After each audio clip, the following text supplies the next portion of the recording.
नमस्कार दोस्तों। कभी आपने सोचा है, अगर हम अपनी सबसे बड़ी खूबी खो दें, तो क्या हम फिर भी उतने ही मूल्यवान रहेंगे?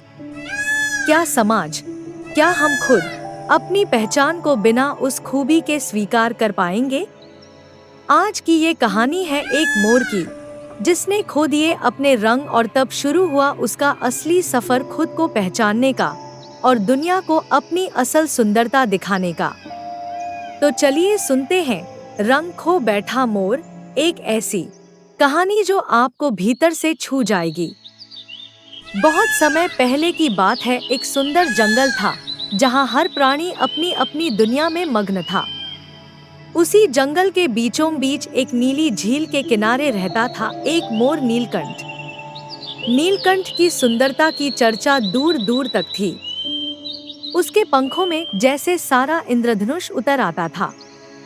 जब वो नाचता तो फूल मुस्कुराने लगते, हवा ठहर जाती और बादल खुद नीचे झुककर उसे निहारते। उसका हर कदम आत्मविश्वास से भरा था।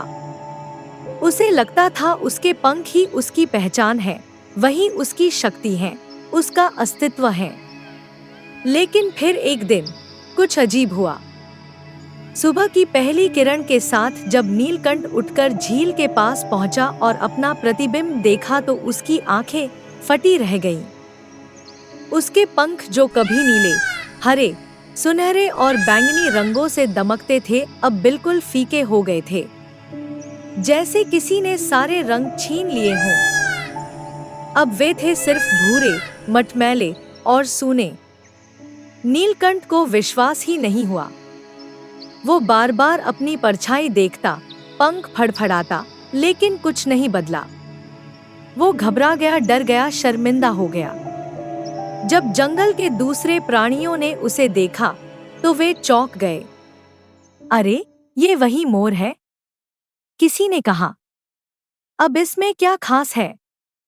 ये तो अब कबूतर जैसा दिखता है, किसी और ने हंसते हुए कहा। नीलकंठ जो कभी सभी का आकर्षण था, अब हंसी का पात्र बन गया। कुछ जानवरों ने उसकी ओर देखा भी नहीं। कुछ ने मुड़कर कहा, अरे, अब नाचने का क्या फायदा, अब तो रंग ही नहीं बचे। वो अकेला पड़ गया। नीलकंठ अब झील के किनारे घंटों बैठा रहता, चुपचाप। उसके पंख अब भी वही थे, आकार वही था, चाल वही थी, लेकिन रंग नहीं थे। और अब मानो आत्मा भी कहीं खो गई हो। उसने नाचना बंद कर दिया। वो अब किसी की ओर नहीं देखता था। उसका मन भारी हो गया था। लेकिन एक दिन जब वो झील के पास बैठा था, वहां से एक नन्ही गौरैया आई। गौरैया ने कहा, तुम क्यों इतने उदास हो, मोर? नीलकंठ ने उदासी से कहा, मैं अब सुंदर नहीं रहा, मेरे रंग चले गए हैं, मैं अब सिर्फ एक साधारण पक्षी हूं। गौरैया मुस्कुराई और बोली, पर तुमने अपने पंखों से प्यार किया था या अपने नृत्य से? मोर चौंका।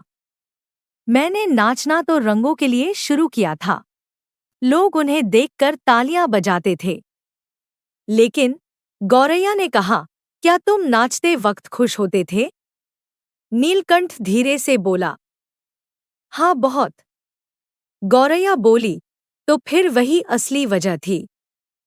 रंग तो सिर्फ बहाना थे, असली कला तुम्हारे भीतर थी। उस दिन पहली बार नीलकंठ ने अपने पंखों को देखा बिना रंगों के, लेकिन अब वे उसे बोझ नहीं लगे। उसने झील के पानी में झांका और अपने पुराने प्रतिबिंब को ढूंढने की कोशिश नहीं की।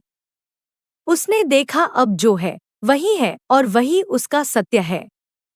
अगले दिन सूरज निकलते ही वो उठा और धीरे धीरे अपने कदम ताल पर रखना शुरू किया।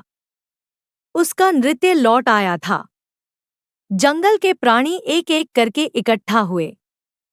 पहले तो सब चकित थे, रंगहीन मोर नाच रहा है। लेकिन फिर उन्होंने महसूस किया, उसकी चाल में एक शांति थी, उसकी आंखों में एक गहराई थी और उसकी लय में एक सच्चाई थी। बिना रंगों के वो पहले से ज्यादा प्रभावशाली दिख रहा था। अब वो लोगों के लिए नहीं नाच रहा था, वो खुद के लिए नाच रहा था। धीरे धीरे जंगल के जानवरों की सोच भी बदलने लगी। अब वे उसके पास बैठते थे, उसकी बात सुनते थे और उससे सीखने लगे थे। अब वो सिर्फ सुंदर नहीं था, वो बुद्धिमान भी था। अब उसका नृत्य सिर्फ मनोरंजन नहीं था, वो प्रेरणा बन गया था।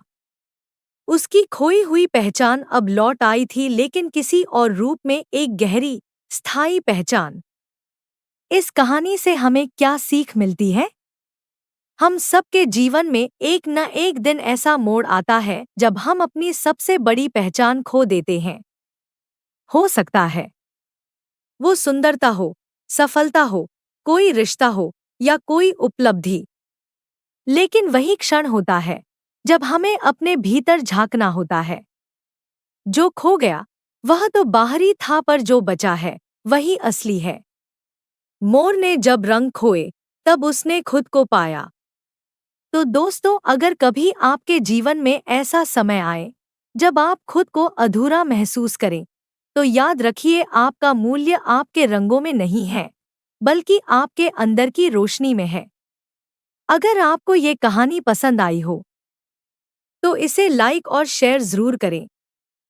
कमेंट में बताइए, क्या कभी आपने भी किसी खोई चीज के बाद खुद को पाया है? हम फिर मिलेंगे एक और दिल छू लेने वाली कहानी के साथ। तब तक याद रखिए, जो भीतर से चमकता है वही सच्चा रंग होता है। धन्यवाद।